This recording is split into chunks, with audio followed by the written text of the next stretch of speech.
सभापति जी,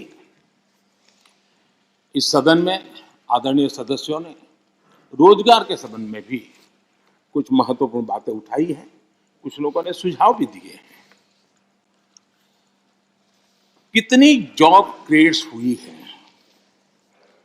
ये जानने के लिए ईपीएफओ पैरोल, ईपीएफओ पैरोल सबसे विश्वस्त माध्यम माना जाता है। साल 2021 में लगभग 1,20,00,000 नए ईपीएफओ के पैरोल पे जुड़े, और ये हम न भूलें, ये सारे फॉर्मल जॉब से, मैं इनफॉर्मल की बात नहीं कर रहा, फॉर्मल जॉब से, और इनमें भी 60-65 लाख 18 से 25 साल की आयु के हैं। इसका मतलब ये हुआ कि उम्र पहली जॉब की है, यानी पहली बार जॉब मार्केट में उनकी एंट्री हुई है। आदरणीय सभापति जी,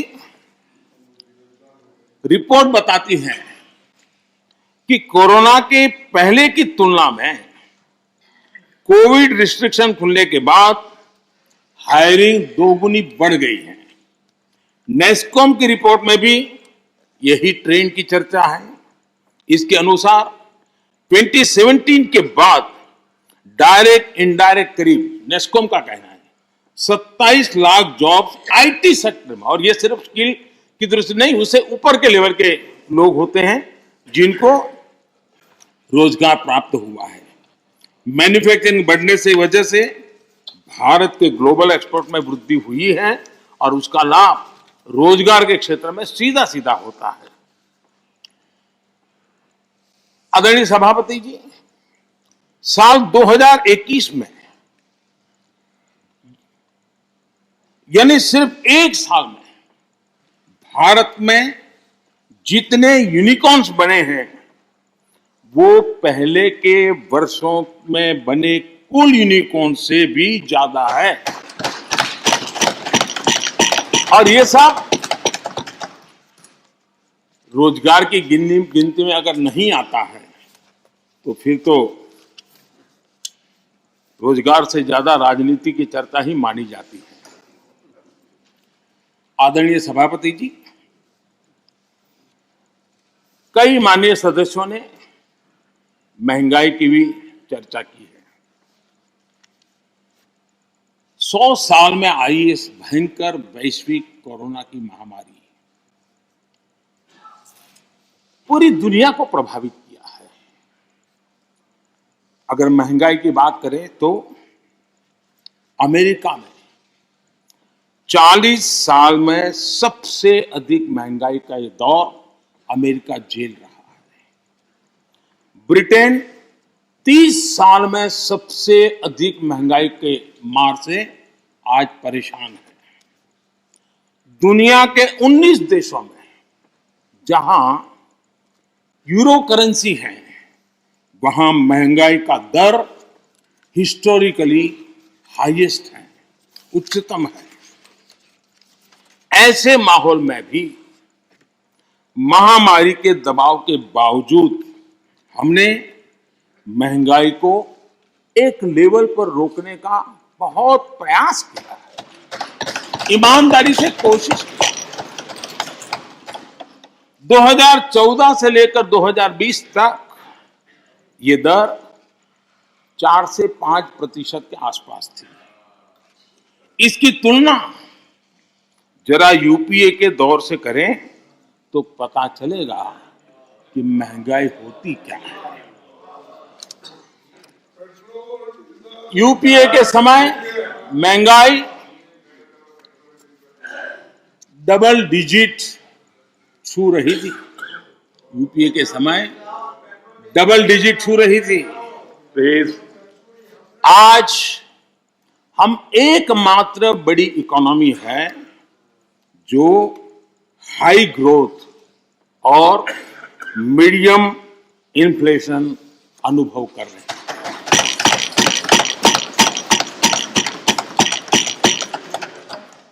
बाकी दुनिया की इकोनॉमी को देखें तो वहां की अर्थव्यवस्थाओं में या तो ग्रोथ स्लो हुई है या फिर महंगाई दशकों के रिकॉर्ड तोड़ रही है। आदरणीय सभापति जी, इस सदन में कुछ साथियों ने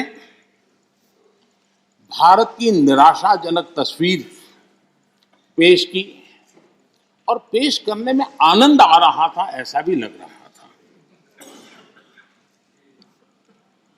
मैं जब इस प्रकार की निराशाएं देखता हूं तो फिर मुझे लगता है कि सार्वजनिक जीवन में उतार चढ़ाव आते रहते हैं, जय पराजय होता रहता है। उससे छाई हुई व्यक्तिगत जीवन की निराशा कम से कम देश पर नहीं थोपनी चाहिए।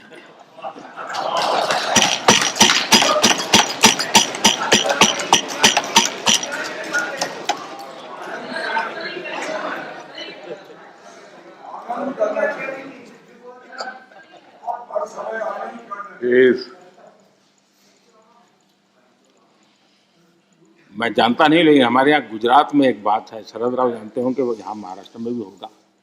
कहते हैं कि जब हरियाली होती है, खेत तो हरे भरे होते हैं, और किसी ने वो हरी भरी हरियाली देखी हो और उसी समय बाय एक्सीडेंट अगर उसकी आंखें चली जाए तो जीवन भर उसको वो हरे वाला आखिरी जो चित्र है वो रहता है। वैसा 2013 तक के जो दुर्दशा में गुजारा और 14 में अचानक देश की जनता ने जो रोशनी की, उसमें जो आंखें किसी की चली गई हैं, उनको पुराने दिन ही दिखते हैं। आदरणीय सभापति जी,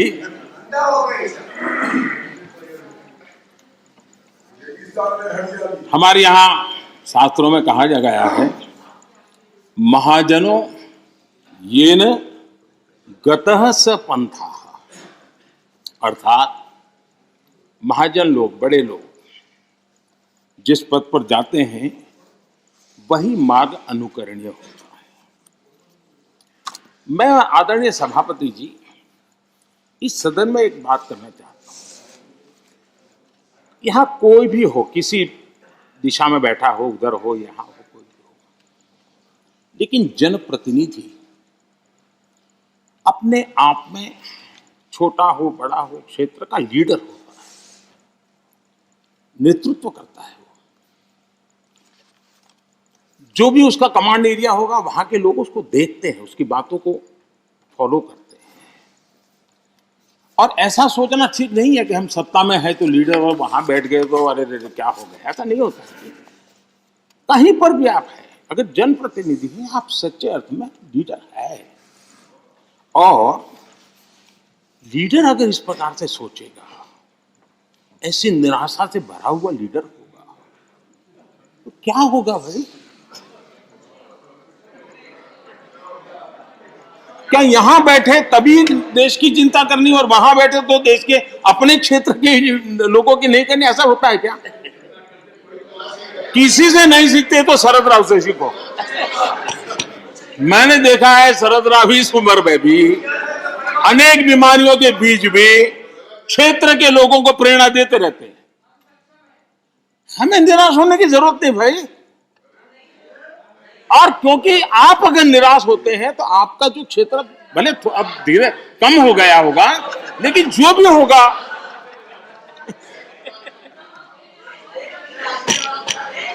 ये बैठ के रनिंग कमेंट्री करना उचित नहीं है, पद्धति में नहीं है।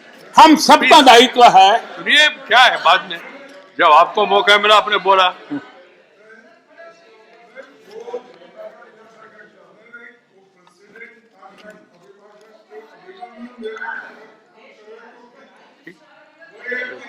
ठीक है, ठीक है, करके जी आपको बुलाया। ठीक ठीक, नहीं ये तो ये रिकॉर्ड में जाएगा नहीं।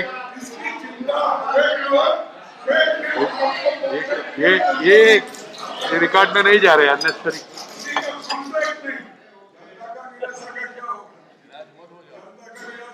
प्लीज। खड़गे जी, आप भी अधीर रंजन जी जैसी गलती करते हैं। आप थोड़ा पीछे देखिए, जयराम जी ने पीछे जाकर के 2-3 लोगों को तैयार किया हुआ है इस काम के लिए। आप इस प्रतिष्ठा से रहिए, पीछे है, रखा है व्यवस्था। जयराम जी खास जाकर के बाहर जाकर के सूचना लेकर के आए, समझा रहे थे। अभी थोड़ी देर में शुरू होने वाला है।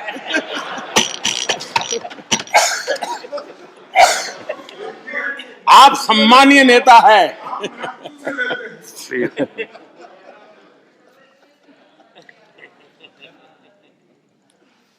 आदरणीय सभापति जी, सत्ता किसी की भी हो, सत्ता में कोई भी हो, लेकिन देश के सामर्थ्य को कम नहीं आंकना चाहिए। हमने देश के सामर्थ्य का पूरे विश्व के सामने खुले मन से गौरवगान करना चाहिए। देश के लिए बहुत आवश्यक होता है।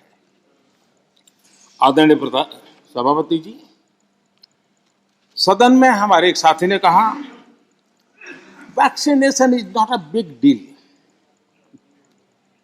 Vaccination is not a big deal. मैं ये देखकर हैरान हूं, कुछ लोगों को भारत की इतनी बड़ी उपलब्धि नहीं लग रही है।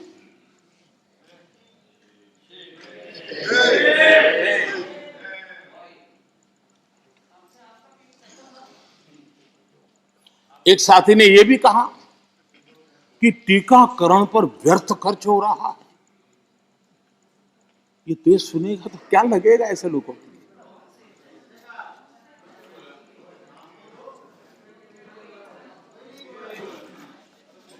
आदरणीय सभापति जी, कोरोना जब से मानव जात पर संकट में पैदा कर रहा है, सरकार ने देश और दुनिया में उपलब्ध हर संसाधन जुटाने के लिए भरपूर कोशिश की है। हमारे देश के नागरिकों की रक्षा करने के लिए जितना भी हमारी सामर्थ्य था, समझ थी, शक्ति थी, और सबको साथ लेकर के चलने का हमने प्रयास किया है। और जब तक महामारी रहेगी, तब तक सरकार गरीब से गरीब परिवार का जीवन बचाने के लिए जितना खर्च करना पड़ेगा, खर्चा करने के लिए प्रतिबद्ध है।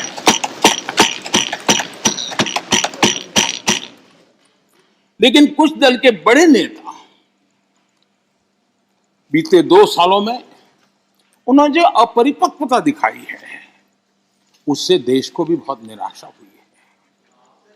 हमने देखा है कि कैसे राजनीतिक स्वार्थ में खेल खेले गए हैं। भारतीय वैक्सीन के खिलाफ मुहिम चलाई गई। थोड़ा सोचिए, जो पहले आपने कहा था, आज जो हो रहा है, उसको थोड़ा दोनों साथ मिलाकर देखिए। हो सकता है सुधार की संभावना हो तो कुछ काम आ जाएगा। आदरणीय सभापति जी, देश की जनता जागरूक है और मैं देश की जनता का अभिनंदन करता हूं कि उनके हर छोटे मोटे नेताओं ने ऐसी गलती की तो भी उसने इस संकट के समय ऐसी बातों को कान पर लिया नहीं और वैक्सीन के लिए कतार में खड़े रहकर वैक्सीन दे दी। अगर ये ना हुआ होता तो बहुत बड़ा खतरा हो जाता। लेकिन अच्छा हुआ, देश की जनता कुछ नेताओं से भी आगे निकल गई। ये देश के लिए अच्छा है। आदरणीय सभापति जी, इस पूरा कोरोना कालखंड एक प्रकार से फेडरल स्ट्रक्चर का उत्तम उदाहरण मैं कह सकता हूं। 23 बार शायद किसी एक प्रधानमंत्री को एक कार्यकाल में मुख्यमंत्रियों की इतनी मीटिंग करने का अवसर नहीं आया होगा। मुख्यमंत्रियों के साथ 23 मीटिंगें की गई और विस्तार से चर्चाएं की और मुख्यमंत्रियों के सुझाव और भारत सरकार के पास जो जानकारियां थी, उसमें मिलजुल करके, क्योंकि इस सदन में राज्यों से जुड़े हुए वरिष्ठ नेता यहां बैठे हैं और इसलिए मैं ये कहना चाहूंगा, ये अपने आप में बहुत बड़ी घटना है। 23 मीटिंगें करना इस कालखंड में और विस्तार से चर्चा करके रणनीति बनाना और सबको ऑन बोर्ड लेकर के चलना, और चाहे केंद्र सरकार हो, राज्य सरकार हो या स्थानीय स्वराज की संस्था की इकाइयां हो, सबने मिलकर के प्रयास किया है। हम किसी की योगदान को कम नहीं आंकते हैं, हम तो इसको देश की ताकत मानते हैं। लेकिन आदरणीय सभापति जी, कभी आत्मचिंतन करने की जरूरत है कुछ लोगों को। जब कोरोना की ऑल पार्टी मीटिंग बुलाई गई, सरकार की तरफ से विस्तार से प्रेजेंटेशन देना था, और एक तरफ से कोशिश की गई कि कुछ दल न जाए, उनको समझाने की कोशिश हुई, और खुद भी नहीं आए, ऑल पार्टी मीटिंग का बहिष्कार किया। और मैं शरद राव जी का फिर से आभार व्यक्त करना चाहूंगा। शरद राव जी ने कहा, देखिए भाई, ये कोई यूपीए का निर्णय नहीं है, मैं जिसको कह सकता हूं मैं कहूंगा। और शरद राव जी आए, बाकी टीएमसी सहित सभी दल के लोग आए, और उन्होंने अपने बहुमूल्य सुझाव भी दिए। ये संकट देश पर था, मानव जात पर था, उसमें भी आपने बहिष्कार किया। ये पता नहीं आपके एडवाइस की कौन है जी, कौन कहां से आप सलाह लेके आते हैं, आपका भी नुकसान कर रहे हैं जी। देश रुका नहीं, देश चल पड़ा, आप अटक गए। और हर एक को आश्चर्य हुआ, सब लोग, आप दूसरे दिन के अखबार देख लीजिए, क्या आपकी आलोचना हुई है, क्यों ऐसा किया। इतना बड़ा काम